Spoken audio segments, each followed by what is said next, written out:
Olá, boa tarde. Isto é o meu podcast sobre o filme Sympathy for the Devil, também conhecido como One Plus One. Realizador foi Jean-Luc Godard, nascido em França em 1930. Também escreveu guiões e também foi crítico de cinema. Conhecido como um dos mais emblemáticos realizadores franceses que fazem parte da Nouvelle Vague francesa ou da New Wave francesa.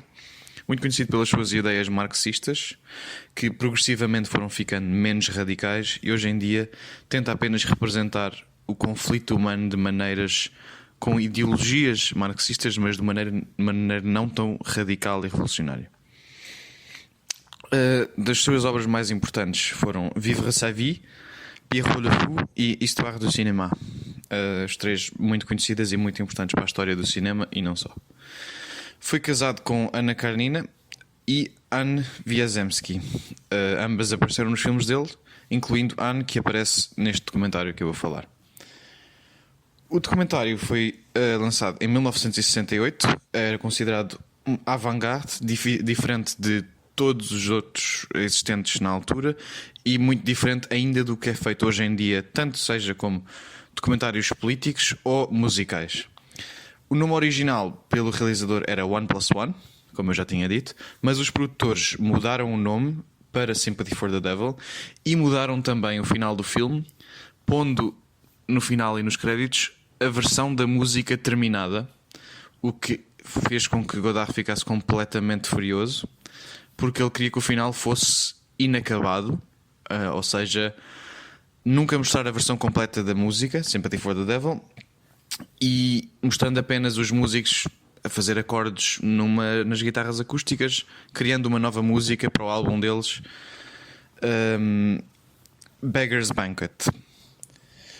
Este documentário é muito importante de várias maneiras. Uma das primeiras é porque mostra gravações, como é que se diz, raw da gravação deste álbum, sem filtros, sem poses, sem grandes coisas para a câmara. Era apenas uma câmara que estava lá quase como passiva, simplesmente filmando o que acontecia.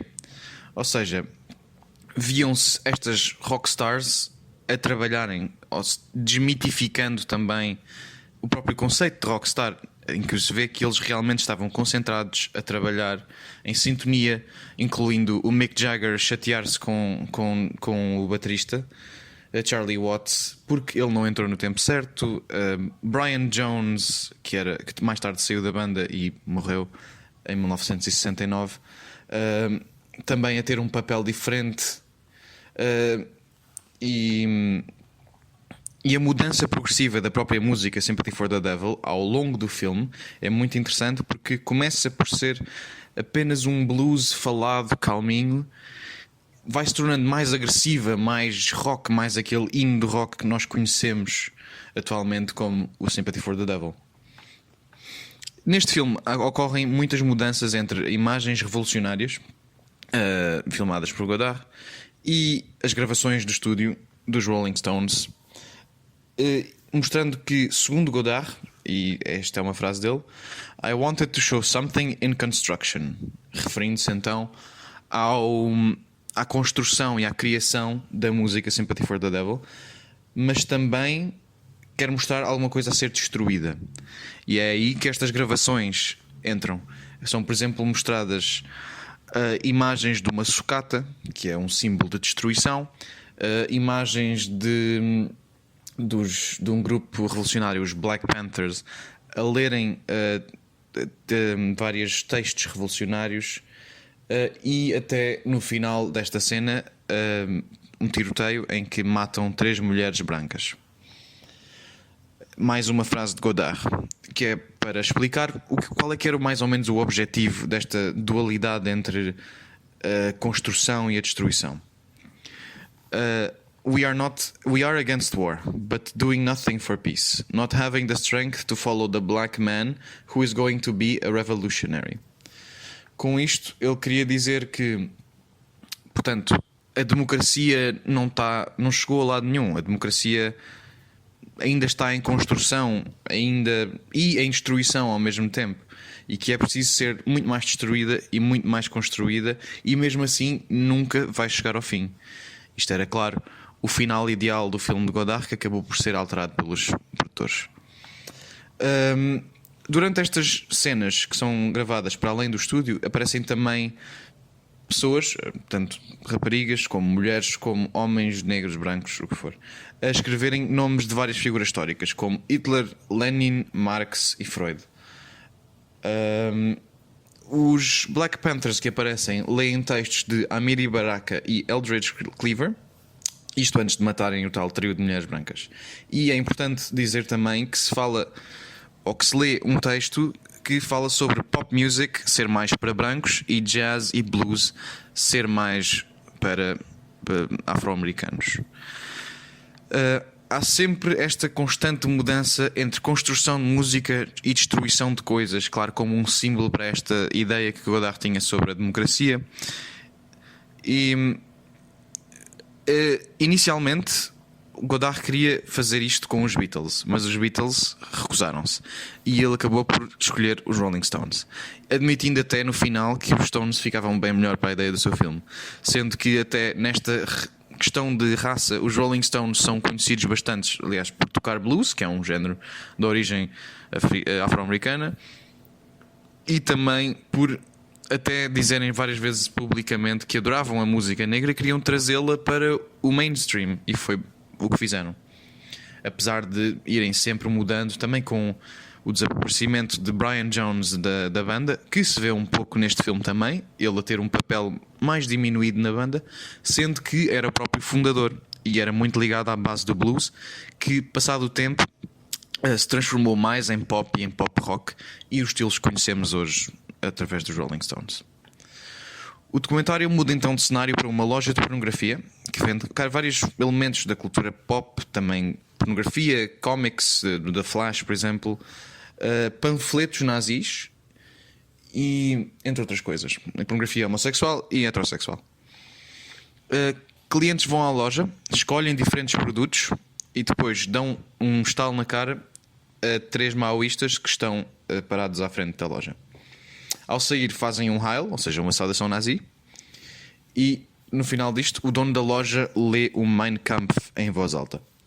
Novamente, observações não completamente claras, não vou dizer que entendo exatamente a mensagem, mas são observações políticas, também de, novamente, destruição, crítica, um sistema que já tinha sido destruído, e também ligando tudo a um caos do que era realmente um mundo no final dos anos 60, início dos anos 60, especificamente em 1968. Até há uma curiosidade bastante importante neste filme, que é o facto de, na letra da música, I shouted out who killed the Kennedys when after all it was you and me, quando inicialmente na letra era who killed Kennedy, ou seja, o início da música tinha sido feito antes da morte do outro Kennedy que foi morto, ainda só tinha sido morto JFK, e depois em julho foi morto Francis Kennedy, acho eu. Pronto, também é uma curiosidade engraçada. Houve imensa controvérsia quando o filme foi lançado por causa desta coisa entre produtor e realizador, sem se saber qual é que era a versão verdadeira. A importância para a música popular. Isto foi possivelmente a altura mais importante dos Rolling Stones para serem gravados, porque foi no meio da sua fama. Eles já eram famosos, tinham tido um monte de problemas com drogas e credibilidade e abusos de tudo, e depois com este álbum veio uma nova fama ainda maior, ainda mais explosiva, e uma espécie de voltarem a ser respeitados e menos rockstar. E, por exemplo, o Keith Richards até falou que depois deste filme se afundou nas drogas e nos comprimidos, mas não andava por aí naquele muito espampanante nem nada disso. Outra coisa importante para a música popular é óbvio que isto é um hino do rock e um hino de uma geração, e o filme e a música e tudo isto retratam uma geração e um estado mundial de desconforto confortável e de caos e revolução muito aparente neste filme. Também este filme, este documentário, é visto como a primeira gravação do que acontecia num estúdio sem a parte flashy. Ou seja, tal como eu disse, sem as poses, sem tentar parecer mais do que era. Era só músicos a trabalhar. Às vezes corria bem, outras vezes corria mal. Estavam a gostar do que faziam, dava para ver que eles estavam interessados no que fazia. O filme até começa com uma progressão de acordes muito simples e depois há uma parte em que se apanha o solo lendário de Keith Richards na música Sympathy for the Devil, que ele simplesmente encontra à toa, faz um movimento na guitarra e encontra as 3 notas que são uma parte muito importante deste solo. Outra coisa extremamente importante para a música popular é o facto de Brian Jones aparecer nisto e isto ser novamente um momento fulcral e um momento de divisão nos records dos Rolling Stones. Ou seja, antes temos o blues, este passado muito bluesy, o passado mais ligado até à música afro-americana, e depois da saída de Brian Jones, que era um dos músicos mais ligados ao blues, começa-se a ver a mudança mais para o pop e para o pop rock. Não que isso tenha uma característica depreciativa, mas pronto, é uma progressão e uma evolução. E é isso. Muito obrigado e fiquei dentro do tempo.